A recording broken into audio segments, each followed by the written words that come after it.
ಅದೇ ನಾವು ಮದರ್ ಮಾತೃಭಾಷೆ ಮಾನ್ಯ ಮುಖ್ಯಮಂತ್ರಿಗಳಾದಂಥ ಸಿದ್ದರಾಮಯ್ಯನವರು 17ನೆಯ ಆಯವ್ಯಯವನ್ನು ಮಂಡನೆ ಮಾಡಿದ್ದಾರೆ. 26-27ರ ಈ ಆಯವ್ಯಯ ಸಮಗ್ರವಾಗಿ ಎಲ್ಲ ಕ್ಷೇತ್ರಗಳನ್ನು ಕೂಡ ಬ್ಯಾಲೆನ್ಸ್ ಮಾಡಿ ಯಾರಿಗೂ ಕೂಡ ನಿರ್ಲಕ್ಷ್ಯ ಮಾಡದೆ ಒಂದು ಸಮಗ್ರವಾದ ಬಜೆಟನ್ನು ಮಂಡನೆ ಮಾಡಿದ್ದಾರೆ.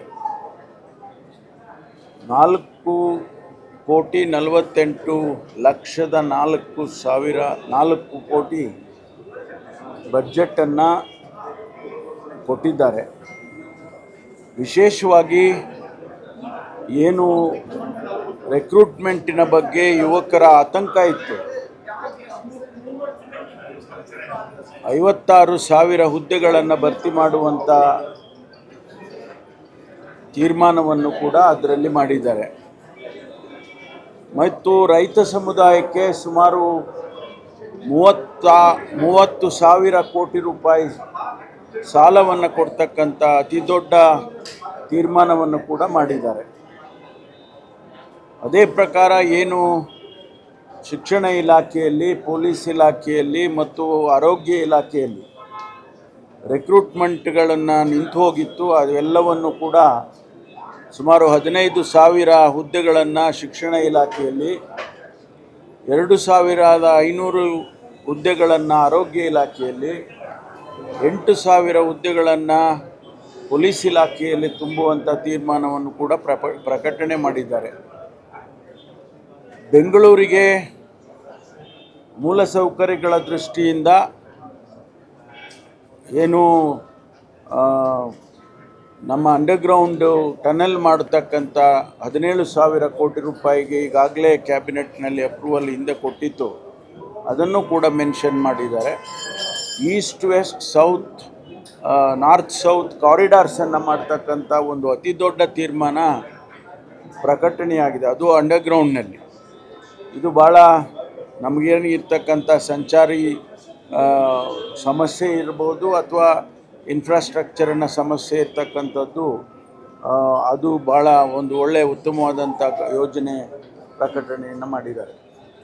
ಒಟ್ಟಾರೆ ಒಂದು ಕಾಂಪ್ರಹೆನ್ಸಿವ್ ಬಡ್ಜೆಟ್ ಅಂತ ಹೇಳ್ಬೋದು. ಅಂದರೆ ಎಲ್ಲ ಕ್ಷೇತ್ರಗಳನ್ನು ಕೂಡ ಮಾಡಿರ್ತಕ್ಕಂಥದ್ದು ಒಂದು ಒಳ್ಳೆಯ ಬಡ್ಜೆಟನ್ನು ಕೊಟ್ಟಿದ್ದಾರೆ ಅಂಥೇಳಿ ಹೇಳ್ಬೋದು.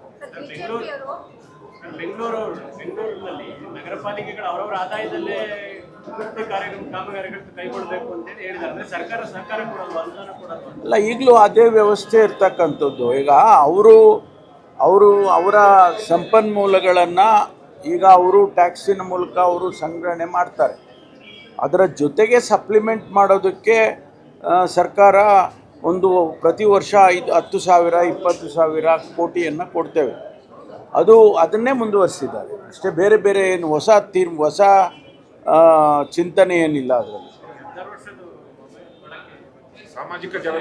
ಈಗಾಗಲೇ ನಾನು ಹಿಂದೆನೂ ಕೂಡ ಹೇಳಿದ್ದೆ, 16 ವರ್ಷದ ವಯೋಮಿತಿಯ ಒಳಗಡೆ ಇರ್ತಕ್ಕಂಥ ಶಾಲಾ ಕಾಲೇಜಿಗೆ ಹೋಗುವ ಮಕ್ಕಳಿಗೆ ಅವರಿಗೆ ಈ ಮೊಬೈಲ್ ಫೋನನ್ನು ಬಳಸಬಾರ್ದು ಅಂತಕ್ಕಂಥ ತೀರ್ಮಾನ ಬೇರೆ ಬೇರೆ ದೇಶದಲ್ಲೆಲ್ಲ ಆಗಿದೆ, ಅನೇಕ ರಾಜ್ಯಗಳಲ್ಲೂ ಕೂಡ ಆಗಿದೆ. ನಮ್ಮ ರಾಜ್ಯದಲ್ಲಿ ಮಾಡಬೇಕು ಅಂಥೇಳಿ ನಾವೊಂದು ಚಿಂತನೆ ಮಾಡಿದ್ದು ಅಂಥೇಳಿ ಅದನ್ನು ಕೂಡ ಇವತ್ತು ಪ್ರಕಟಣೆ ಮಾಡಿದ್ದಾರೆ. ಒಂದು ಒಳ್ಳೆಯ ಬೆಳವಣಿಗೆ ಅಂತ ಹೇಳಿ ನಾನು ಹೇಳೋದಕ್ಕೆ ಬಯಸ್ತೇನೆ. ಸಾಮಾಜಿಕ ಜಾಲತಾಣಗಳ ನಿಷೇಧ ಅಂತ ಮೊಬೈಲ್ ಅಂತ ಹೇಳಿಲ್ಲ ಸರ್, ಸಾಮಾಜಿಕ ಜಾಲತಾಣ ಅಂತ ಹೇಳಿದ್ದಾರೆ. ಅದು ರಾಜ್ಯ ಸರ್ಕಾರದ ಅದು ನೋಡಿ, ಅದು ಇಂಟರ್ನೆಟ್ ನಾವು ಅದನ್ನು ಮಾಡ್ಕೊಳ್ಬೋದು. ಟೆಕ್ನಾಲಜಿ ನಮ್ಮ ರಾಜ್ಯಕ್ಕೆ ಸೀಮಿತವಾಗಿ ಮಾಡ್ಕೊಳ್ತಕ್ಕಂಥದ್ದನ್ನು ಮಾಡ್ಬೋದು, ಅದೇನು ತೊಂದರೆ ಆಗಿಲ್ಲ. ಬ್ಯಾನ್ ಮಾಡೋದಕ್ಕೆ ಏನು ತೊಂದರೆ ಇಲ್ಲ.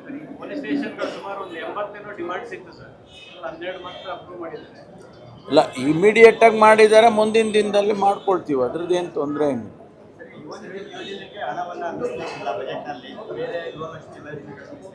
ಇಲ್ಲ, ಇದು ಅಂಡರ್ಸ್ಟುಡ್ ಅಲ್ರಿ. 5 ಗ್ಯಾರಂಟಿಗಳನ್ನ ಮುಂದುವರಿಸ್ತೇವೆ ಅಂತಂದರೆ ಇಟ್ ಈಸ್ ಅಂಡರ್ಸ್ಟುಡ್.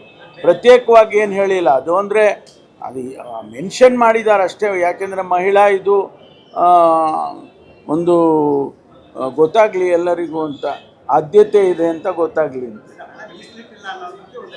ಮೀಸಲೇ ಬಂದೇ ಬರಬೇಕಲ್ಲ. 5 ಗ್ಯಾರಂಟಿ ನಾವು ಇಂಪ್ಲಿಮೆಂಟ್ ಮಾಡ್ತೀವಿ ಅಂದರೆ ಕೊಡಲೇಬೇಕಲ್ಲ. ಒಟ್ಟಾರೆ 52,000 ಕೋಟಿ ರೂಪಾಯಿ ಮೀಸಲಿಟ್ಟಿದ್ದಾರೆ ಅಂದರೆ ಅದು ಯುವ ನಿಧಿನೂ ಸೇರುತ್ತೆ.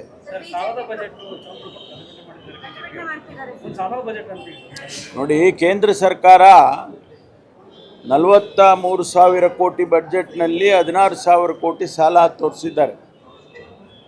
ಸಾಲ ತಗೊಳ್ಳೋದು ಇದು ಒಂದು ವ್ಯವಸ್ಥೆ, ಇಟ್ಸ್ ಎ ಸಿಸ್ಟಮ್. ಅದನ್ನು ವಾಪಸ್ ಕಟ್ತಕ್ಕಂಥದ್ದು. ಈಗ ವರ್ಲ್ಡ್ ಬ್ಯಾಂಕ್ ಅಸಿಸ್ಟೆನ್ಸ್ ತೊಗೊಳ್ತೀವಿ ಅಂದರೆ ನಾವು ವರ್ಲ್ಡ್ ಬ್ಯಾಂಕ್ ಫ್ರೀಯಾಗಿ ಕೊಡ್ತಾರೆ. ವರ್ಲ್ಡ್ ಬ್ಯಾಂಕ್ನವರು ಸಾಲ ಕೊಡ್ತಾರೆ. ಇಂಟರ್ನ್ಯಾಷನಲ್ ಮಾನಿಟರಿ ಫಂಡ್ ಅವರು, IMFನವರು ಸಾಲ ಕೊಡೋದಿಲ್ಲ. ಎಲ್ಲ ದೇಶದಲ್ಲೂ ಇದು this is A system in the financial ಇದರಲ್ಲಿ.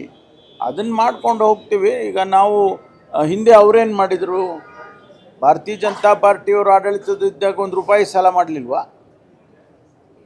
ಮಾತಾಡೋದಕ್ಕೆ ಎಲ್ಲರೂ ಮಾತಾಡ್ತಾರೆ, ಆದರೆ ಇದು ಒಂದು ವ್ಯವಸ್ಥೆಯಲ್ಲಿರ್ತಕ್ಕಂಥದ್ದು. ಅದನ್ನು ಲಿಮಿಟ್ ಮಾಡ್ಕೊಂಡಿದ್ದೀವಿ.